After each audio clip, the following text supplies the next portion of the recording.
On the energy front, the presidency says reforms include establishing a competitive electricity market, enabling investment in new generation capacity, and accelerating the transition to renewable energy sources.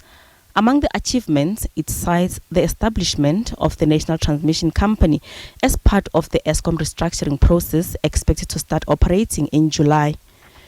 The presidency says in terms of logistics constraints, progress has been made in introducing private sector participation in container terminals and improve the performance of ports. We are already seeing the impact of these reforms in reduced load shedding and in the proliferation of new energy projects across the country. In the logistics sector, greater private sector participation in port terminal operations has been enabled, and the freight rail network is being opened to competition.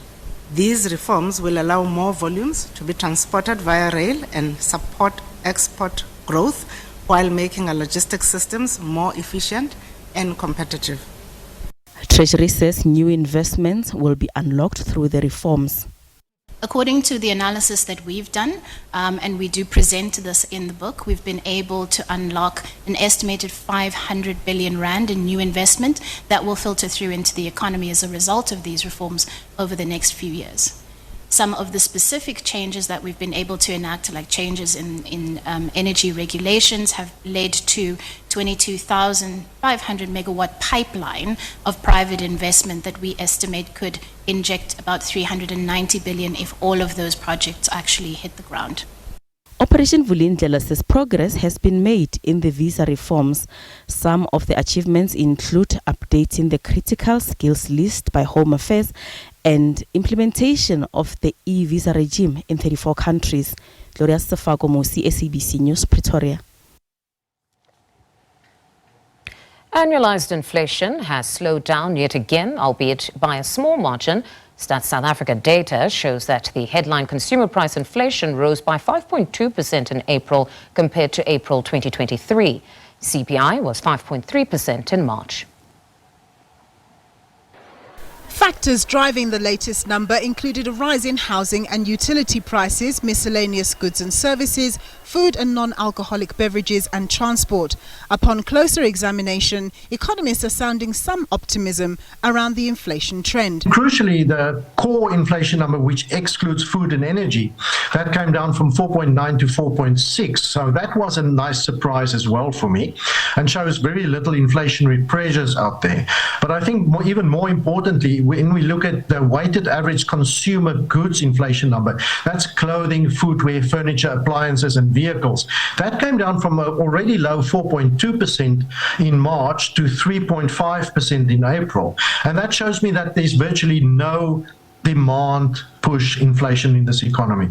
Transport and food inflation are important categories, particularly for the poor, as they spend the vast majority of their income on both items.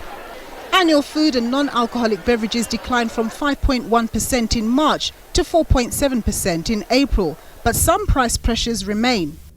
Most food and non-alcoholic beverages subcategories witness softer annual inflation rates, except for vegetables, fruit and hot beverages.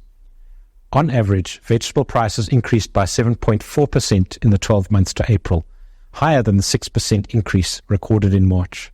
Vegetable products that recorded relatively high price increases include potatoes, frozen potato chips, broccoli and beans.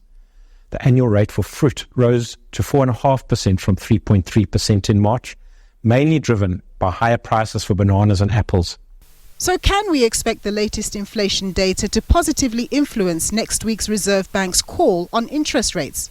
Overall, it was a low survey month, but CPI inflation of 5.2% is still well above the 4.5%, which is the midpoint of the 3 to 6% inflation target range. The Reserve Bank has remained hawkish at the slow pace of decline in CPI inflation, obviously looking for it to reach 4.5%, which is the midpoint of the target, as we said earlier, in order for it to be able to cut interest rates. Consequently, with the very slow pace of moderation in CPI inflation, it's unlikely that we'll see an interest rate cut this year, except perhaps in November, although even this is looking less likely as inflation remains very sticky. The Reserve Bank will announce its interest rate decision on Thursday, the 30th of May. Nompumelo Losiziba, SABC News, Johannesburg.